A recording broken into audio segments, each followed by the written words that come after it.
Selamat malam, pemuda-pemudi dimanapun kalian berada. Perkenalkan, saya Gabriela Miracle Sianturi yang akan sama-sama bersama dengan saudara-saudari sekalian mempelajari firman Tuhan, khususnya pada hari yang keempat, pada satu minggu sembahyang Global Youth Day, yang berjudul Tuhan, Aku Akan Pergi, Pulihkan Diriku. Nah, sebelum kita masuk ke dalam inti pelajaran kita pada malam hari ini, kita akan sama-sama bersatu di dalam doa. Tuhan Allah Bapa kami yang bertahta dalam kerajaan tinggi surga, terima kasih atas penyertaan dan penuntunan Tuhan bagi kehidupan kami. Sepanjang hari ini, sepanjang hari kami bekerja, beraktivitas, hingga kami tiba pada malam hari ini untuk sama-sama mempelajari firman Tuhan. Berkatilah firman ini ya Tuhan, menjadi terang bagi kaki kami dan juga jalan kami, sehingga kami dapat mengerti akan firman-Mu dan dapat kami aplikasikan di dalam kehidupan kami sehari-hari.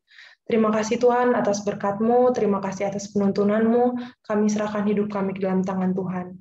Ampunilah dosa kami yang banyak ya Tuhan, kiranya perbaktian kami pada malam hari ini, semuanya seturut dengan rencana Tuhan. Terima kasih Tuhan, dalam nama Yesus kami berdoa dan mengucap syukur, amin.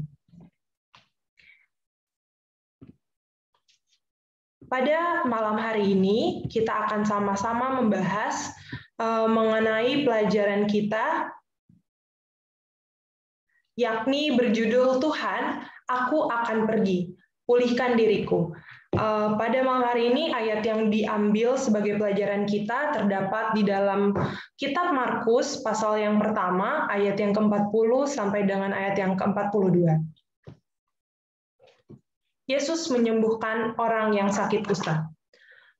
Ayat yang ke-40, seorang yang sakit kusta datang kepada Yesus dan sambil berlutut di hadapannya, ia memohon bantuannya. Katanya, kalau engkau mau, engkau dapat mentahirkan aku. Ayat yang ke-41, maka tergeraklah hatinya oleh belas kasihan, lalu ia mengulurkan tangannya, menjamah orang itu dan berkata kepadanya, Aku mau, jadilah engkau tahir. Ayat yang ke-42, seketika itu juga lenyaplah penyakit kusta orang itu dan ia menjadi tahir. Nah, berbicara mengenai penyakit, mungkin teman-teman tahu bahwa dalam sejarah dunia sudah ada beberapa kali epidemik yang terjadi. Salah satu yang paling besar adalah cacar.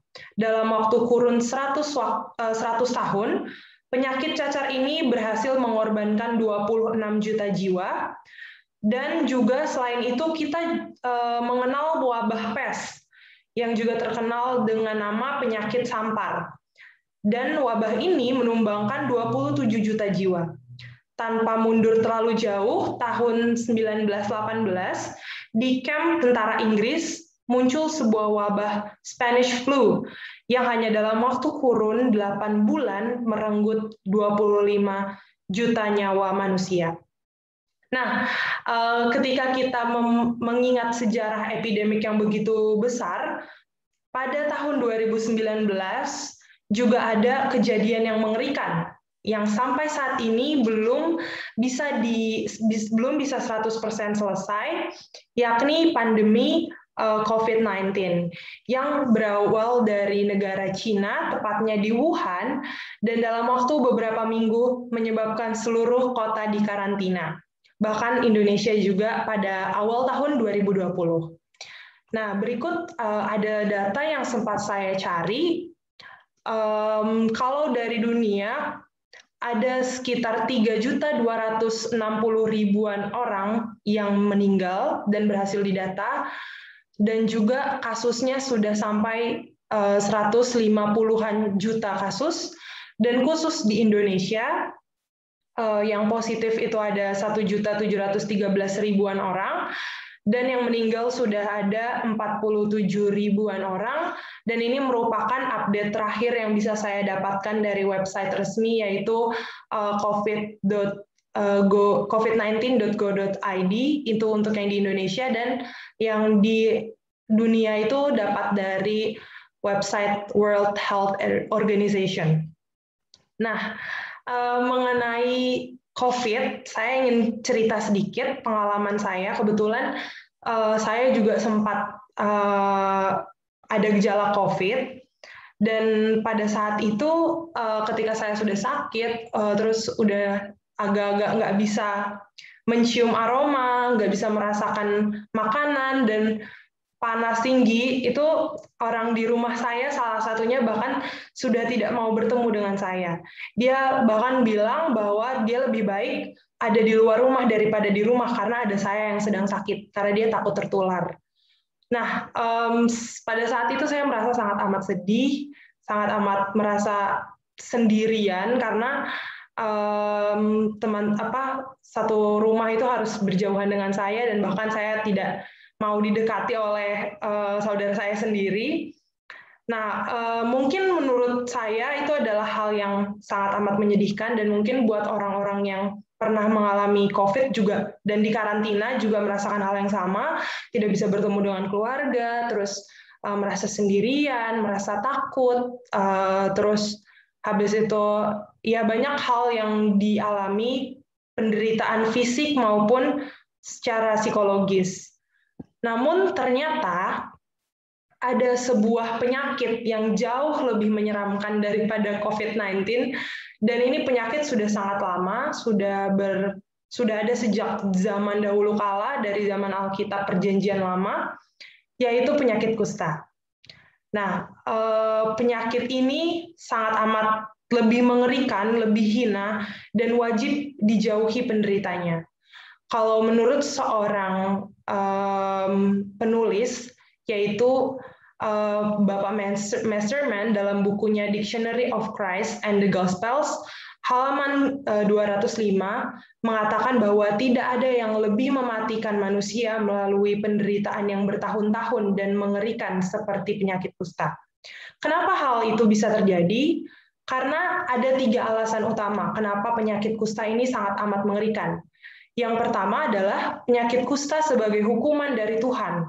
Kita bisa lihat setidaknya ada 3 cerita di dalam Alkitab, yaitu tentang Miriam, Gehazi, dan juga Raja Uzia. Kalau Miriam itu dihukum Tuhan dengan penyakit kusta karena mengata-ngatai dan iri hati terhadap Musa. Kita bisa baca di Bilangan 12 ayat 1-2 dan ayat 9-10.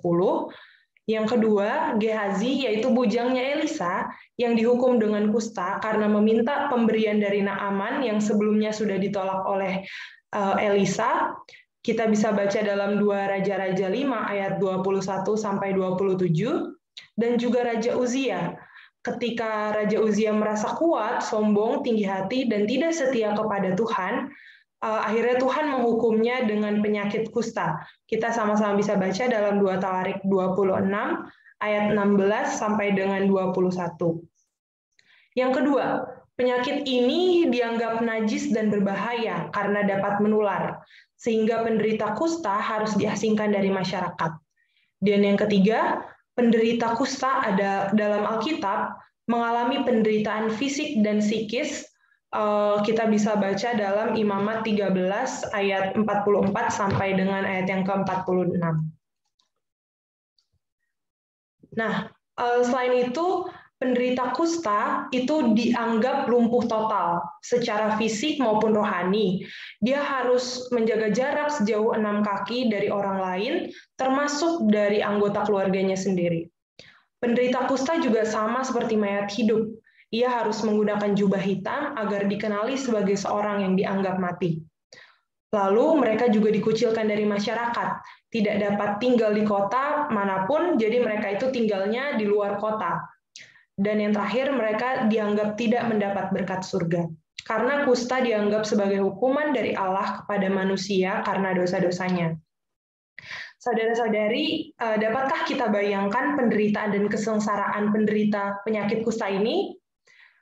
Jujur, kalau saya pribadi, saya tidak bisa membayangkan seperti apa pahitnya kehidupan mereka, karena mungkin pada saat zaman dahulu lebih parah lagi dikucilkannya. Mereka harus terpisah dari keluarga, mereka harus terpisah dari sahabat, mereka tidak bisa berbaur dengan masyarakat. Dan juga mereka harus menderita emosional dan mental yang dialami yang sangat parah.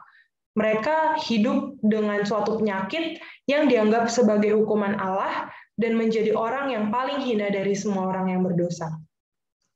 Nah, selanjutnya, dalam buku Ellen G. White yang berjudul Kerinduan Segala Zaman, jilid 1 halaman 266, dikatakan bahwa dosa adalah penyebab utama dari segala penyakit yang ada. Pekerjaan Kristus dalam menyembuhkan orang kusta dari penyakitnya yang mengerikan itu menjadi suatu ilustrasi tentang pekerjaannya dalam menyucikan jiwa dari dosa. Orang yang datang pada Yesus itu penuh dengan kusta. Racun penyakit yang mematikan itu merajalela pada seluruh tubuhnya. Murid-murid berusaha mencegah guru mereka supaya jangan menjamah orang kusta. Karena seorang yang berani menjamah seseorang yang kena penyakit kusta menjadikan dirinya juga najis. Tetapi dengan meletakkan tangannya atas orang kusta itu, Yesus tidak mendapat apa-apa yang najis. Jamahannya memberikan kuasa yang memberi hidup. Penyakit kusta disembuhkan, demikian pula dengan kusta dosa yang telah berakar dalam, mematikan dan mustahil disucikan oleh kuasa manusia. Nah, dari buku ini, izinkan saya menyimpulkan bahwa meskipun kusta adalah penyakit yang sangat amat menjijikkan, namun ini bukanlah penyakit yang paling mengerikan. Ini bukan penyakit yang paling buruk, melainkan ada penyakit lain yang lebih mengerikan dari kusta, jauh lebih berbahaya, dan sangat amat sulit disembuhkan, apalagi disembuhkannya hanya sendiri, yaitu dosa. Kusta merupakan lambang yang sempurna dari dosa, itu adalah penyebab utama dan perusak terbesar dari segala penyakit yang ada. Nah, untuk itu kita akan coba membandingkan penyakit kusta dengan dosa. Nah, yang pertama, kusta terjadi dengan cara yang tidak diduga. Pada Bilangan 12 ayat 9 sampai dengan 10, itu cerita tentang Miriam. Kusta terjadi dengan cara yang tidak terduga. Dosa juga seperti itu. Ketika kita melihat mengenai kejadian Hawa tidak pernah bisa membayangkan bahwa dengan cara yang sederhana, melalui percakapannya yang sederhana dengan ular, hal itu menjadi jalan pembuka munculnya dosa di dunia ini. Daud sebagai raja yang luar biasa saleh kepada Tuhan, dia juga tidak menyangka bahwa lirikannya kepada seorang istri tentara akan menghasilkan banyak masalah dalam keluarganya. Yang pertama, dia bisa melakukan dosa karena mengingini istri orang lain, kemudian dia melakukan dosa lain yaitu dosa perzinahan, kemudian selanjutnya dia melakukan dosa berbohong, dan juga membunuh. Dan setelah itu malapetaka juga menimpa keluarganya, mulai dari kematian anak hasil perzinahannya, hingga pembunuhan yang dilakukan oleh anak-anak Daud. Yang kedua, kusta diwariskan. Sama seperti dosa, dosa juga diwariskan dari generasi ke generasi. Sebagai manusia, kita semua terlahir dalam dosa. Kita mewarisi dosa orang tua kita, dimulai dari Adam dan Hawa. Itulah sebabnya kita bukan orang berdosa karena telah berbuat dosa, melainkan kita berdosa karena kita terlahir sebagai orang yang berdosa. Yang ketiga, kusta menyebar dengan cepat. Dosa juga bertumbuh dan menyebar dengan cepat di dalam jiwa. Kalau kita lihat dalam 2 Tawarik 26 ayat 19, kita akan mengetahui bahwa kusta ini menyebar dengan cepat. Dikatakan dalam Alkitab, tetapi Uzia, dengan bokor ukupan di tangannya untuk dibakar menjadi marah, Tuhan sementara amarahnya meluap terhadap para imam, timbullah penyakit kusta pada dahinya di hadapan para imam di rumah Tuhan, dekat mezbah pembakaran ukupan. Nah, dengan cara yang sama, dosa juga bertumbuh dan menyebar dengan cepat di dalam jiwa. Seperti halnya Adam dan Hawa setelah berdosa, setelah mereka memakan buah pengetahuan itu, mereka langsung takut, mereka langsung melakukan sempat bersembunyi dan juga saling menyalahkan. itu sangat cepat terjadi dan sangat cepat. Bahkan mereka belum pernah memikirkan untuk melakukan itu, tapi ketika mereka berdosa, mereka pun akhirnya melakukan itu. Dan yang terakhir, kusta sangatlah menular.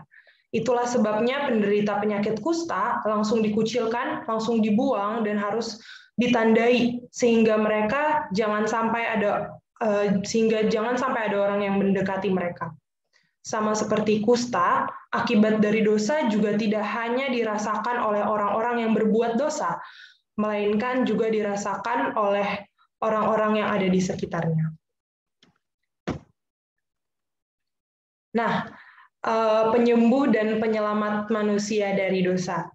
Ketika kita baca Markus 1 ayat 41 dan sampai 42 yang tentang Yesus menyembuhkan orang yang sakit kusta, hal yang paling menonjol dari pertemuan Yesus dengan orang yang berpenyakit kusta itu bukan karena keadaan putus asanya orang penderita sakit kusta ini, bukan juga rasa sakit yang dia rasakan secara fisik maupun mental, tetapi mujizat yang sejati yang Tuhan lakukan. Itu adalah hal yang paling menonjol dalam kisah ini.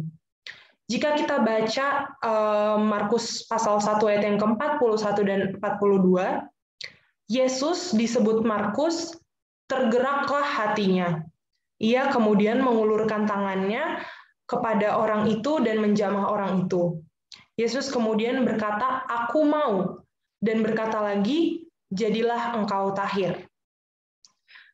Ellen G. White menyebutkan dalam bukunya, dengan tiba-tiba suatu perubahan telah terjadi pada diri orang kusta ini. Daging tubuhnya menjadi sehat, urat syarafnya bekerja kembali, dan otot-ototnya menjadi kuat. Kulitnya yang kasar dan hancur itu terganti laksana kulit seorang bayi yang sehat layaknya. Nah, hal ini menggambarkan sungguh luar biasanya penyembuhan yang Tuhan berikan kepada orang yang penderita kusta ini. Yesus mengembalikan kesehatan fisik, tetapi juga ada yang lebih menarik, yaitu Yesus juga mengembalikan kesehatan rohani kepada orang yang terkena kusta ini. Coba kita bandingkan cara Yesus menyembuhkan penyakit lainnya dengan cara Yesus menyembuhkan penyakit kusta. Ketika Yesus menyembuhkan penyakit lainnya, penulis Injil dalam Alkitab menuliskan menggunakan kata iaomai dalam bahasa Greka. Hal itu artinya disembuhkan. Namun untuk mujizat dalam penyembuhan penyakit kusta, penulis Injil menggunakan kata lain, yakni katharizo, yang artinya dibersihkan atau dimurnikan. Nah, pembersihan atau pemurnian yang dilakukan dalam kisah ini tidak hanya sebatas pembersihan fisik saja, melainkan juga pembersihan rohani dan moral si penderita kusta yang dibebaskan dari dosa, noda, dan kesalahan. Kusta menjadi lambang akan dosa pada manusia yang tidak bisa disembuhkan oleh siapapun kecuali Allah sendiri. Dosa harusnya dilihat sebagai suatu hal yang sangat menjijikkan, yang harus dibuang, harus diasingkan. Dosa harusnya membuat manusia tidak bisa berpapasan lagi dengan Tuhan dan tidak bisa menjadi bagian di dalamnya. Tapi dalam kisah kusta di dalam Alkitab ini menggambarkan bagaimana manusia yang sudah berbuat dosa tidak mungkin lagi melepaskan dirinya dari dosa, bahkan sampai ia mati, kecuali ada Tuhan Allah sendiri yang berbelas kasihan kepadanya. Karena kusta dosa ini tidak bisa disembuhkan oleh siapapun, bahkan oleh tabib yang paling luar biasa di dunia, melainkan hanya bisa disembuhkan oleh kasih Allah saja. Saudara-saudara sekalian, firman Allah merupakan obat dari kusta. Banyak yang beranggapan bahwa kesembuhan dari penyakit kusta ini datang dari jamahan Yesus ketika kita lihat dalam Alkitab. Namun di sini Markus menyatakan ada hal yang paling inti dari penyembuhan orang kusta ini, yakni firman Tuhan yang diucapkan Yesus yang menyembuhkan orang ini. Melalui jamahan Yesus, Hal ini mengekspresikan kasih yang ia rasakan kepada penderita kusta tersebut, dan firman-Nya yang menyembuhkan penderita kusta tersebut. Nah, kalau kita baca dalam 2 Timotius 3 ayat 16, segala tulisan yang diilhamkan Allah memang bermanfaat untuk mengajar, untuk menyatakan kesalahan, untuk memperbaiki kelakuan, dan untuk mendidik orang di dalam kebenaran. Nah, firman Allah ini memiliki kuasa untuk memulihkan hidup kita. Lalu setelah dipulihkan melalui firman Allah, apa yang terjadi oleh orang kusta ini? Dia mulai membagikan apa yang Yesus lakukan di dalam hidupnya. Ketika kita membaca Markus 1 ayat yang ke-45, tetapi orang itu pergi memberitakan peristiwa itu dan menyebarkannya kemana-mana, sehingga Yesus tidak dapat lagi terang-terangan masuk ke dalam kota. Ia tinggal di luar di tempat-tempat yang sepi, namun orang terus juga datang kepadanya dari segala penjuru. Jadi di sini dikatakan bahwa saking sukacitanya orang itu yang disembuhkan oleh Yesus, dia menceritakan kepada semua orang tentang pemulihan yang dilakukan oleh Yesus kepada dirinya. Hal ini mengajarkan kepada kita bahwa ia yang dipulihkan dari kusta dosa, setelahnya menjadi seorang pembawa kabar Injil. Setelah ia dibebaskan dengan firman Allah dan dari kasih Allah, kemanapun ia pergi, ia selalu mengulangi kisah pemulihan yang Yesus lakukan di dalam dirinya.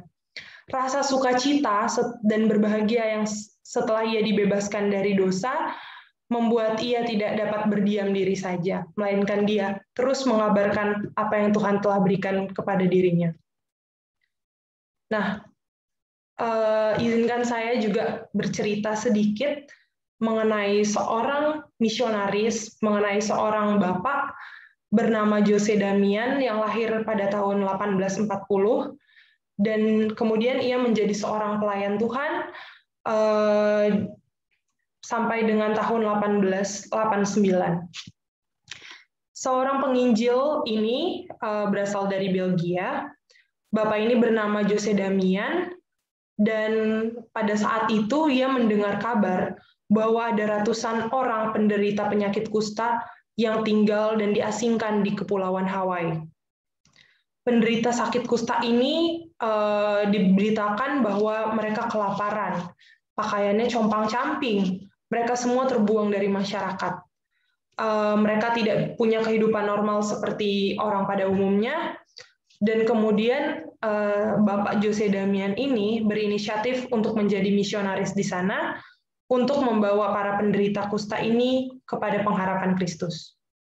Kemudian, singkat cerita, ia tiba di Pulau Molokai, Hawaii, tepat di mana para penderita kusta ini diasingkan, dan kemudian ia melihat kondisi dari penderita kusta ini dengan wajah yang luar biasa rusak karena penyakit, tangan dan kaki mereka yang cacat, kulitnya yang luar biasa mengerikan. Dia melihat orang-orang kusta di sana dan ia merasa jijik, dia merasa tidak sanggup untuk berada di sana. Namun karena tidak bisa kembali, ia tetap tinggal di sana, namun ia membuat gubuk kecil di luar jauh dari pemukiman orang-orang yang terkena kusta itu, dan kemudian ia mengurus hidupnya sendirian di sana. Ia makan sendiri, mencuci sendiri, ia masak sendiri, mengurus urusannya semuanya sendirian, dan tidak mau memiliki kontak dengan orang-orang penderita kusta. Ia merasa jijik sekali melihat kondisi mengenaskan dari para penderita kusta, dan ia juga tidak ingin tertular penyakit yang sangat menular ini gitu. Ia akhirnya melarang semua penderita kusta untuk datang ke gubuknya, dan ia hanya datang untuk bertemu dengan orang-orang berpenyakit kusta itu ke gereja, dan ia cuma berkhotbah. Setelah selesai berkhotbah, dia pun akhirnya kembali lagi ke gubuknya, ke gubuk pribadinya, tanpa mau bersentuhan dengan orang-orang yang ada di sana. tanpa mau berkomunikasi dengan orang-orang di sana. Namun waktu berjalan, suatu saat Bapak Jose ini menyadari bahwa khotbahnya tidak memiliki dampak dan tidak cukup untuknya jika dia hanya sekedar berkhotbah saja. Kemudian dia sadar bahwa kasih Kristus itu harus ditunjukkan melalui tindakan, bukan hanya sekedar kata-kata saja. Kemudian ia memutuskan untuk berbaur dengan para penyakit, orang-orang yang berpenyakit kusta ini. Dia mulai membantu orang-orang yang berpenyakit kusta ini untuk membangun gubuk mereka sendiri. Dia juga membantu membuat sumur agar mereka bisa memiliki kesediaan air bersih yang cukup. Juga dia sudah mulai membawakan makanan, membuatkan makanan bagi orang-orang di sana. Bahkan tidak hanya itu, dia juga membantu menyembuhkan, membalut luka-luka dari orang-orang yang berpenyakit kusta ini. Akhirnya waktu berjalan lama, dia bergaul dengan orang yang penderita kusta. Namun karena dia bergaul dengan orang yang menderita kusta, ia juga terkena penyakit kusta. Dan kemudian ia juga meninggal sebagai seorang yang terkena penyakit kusta. Namun menjelang kematiannya, ia merasa sangat amat bersukacita. Kenapa? Karena hal ini disebabkan oleh orang-orang yang di tempat itu, di daerah Pulau Molokai tempat orang-orang kusta itu berkumpul.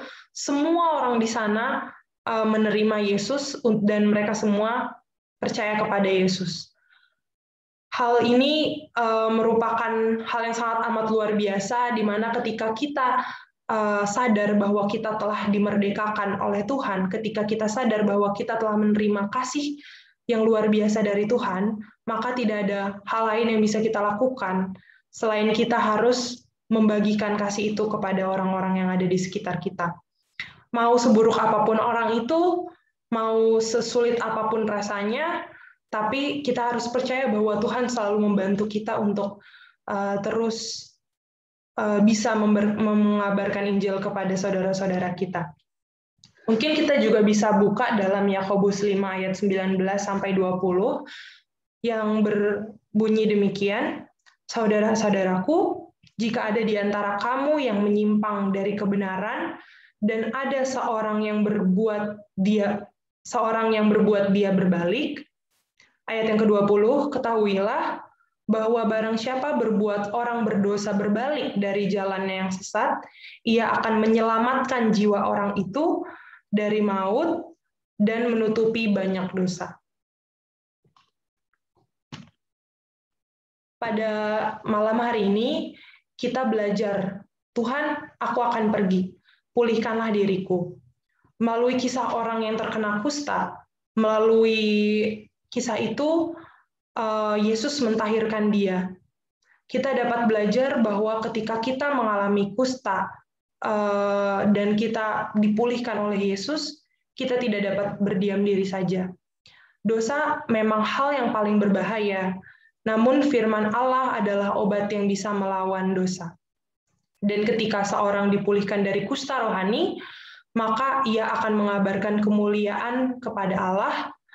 Ketika kita mengalami mujizat-mujizat pemulihan dari firman Allah, kita pun akan berkata sama seperti orang kusta yang dipulihkan itu. Tuhan, aku akan pergi. Mungkin memang kusta dosa ini sangat amat luar biasa mengerikan, menggerogoti hidup kita, dan sangat amat sulit kita lepas dari itu. Namun percaya bahwa Tuhan adalah penyembuh dan tidak ada penyakit apapun, penyakit fisik maupun penyakit rohani yang tidak bisa Tuhan sembuhkan.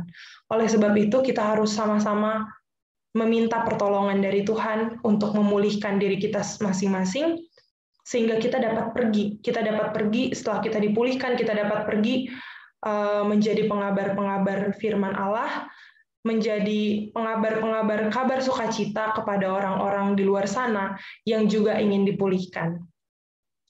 Sekian pelajaran kita pada malam hari ini. Kita akan sama-sama berdoa.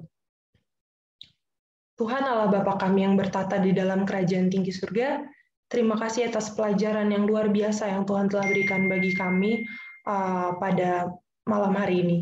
Terima kasih Tuhan atas firman-Mu. Kami belajar bahwa kami bisa sama-sama datang ke hadirat Tuhan untuk meminta pemulihan daripada Tuhan. Kami orang-orang yang berdosa ini memiliki banyak sekali kekurangan. Biarlah kiranya Tuhan, Engkau Allah dan tabib yang luar biasa itu bisa menyembuhkan kami dari segala dosa kami, segala keburukan kami, sehingga kami dapat ditahirkan seperti orang yang berpenyakit kusta yang Tuhan telah sembuhkan. Dan setelahnya Tuhan berikan Roh Kudus kepada kami dan kekuatan kepada kami untuk bisa pergi mengabarkan kabar sukacita yang Tuhan telah berikan bagi kami kepada orang-orang yang ada di sekitar kami. Bantulah kami Tuhan menjadi pribadi yang lebih baik. Bantulah kami Tuhan untuk bisa memberikan khotbah bersepatu kepada orang-orang di sekitar kami. Sehingga apapun yang kami lakukan menjadi kemuliaan dan kepujian bagi nama Tuhan. Ampuni kami dari segala dosa dan kelemahan kami ya Tuhan. Kiranya Tuhan yang memberkati dan melindungi kami semua. Terima kasih ya Bapa, dengarkanlah doa kami ini, kami serahkan hanya ke dalam anak-Mu, Yesus Kristus, Juru Selamat dan Penebus dosa kami. Amin. Selamat malam untuk kita semua, Tuhan Yesus memberkati.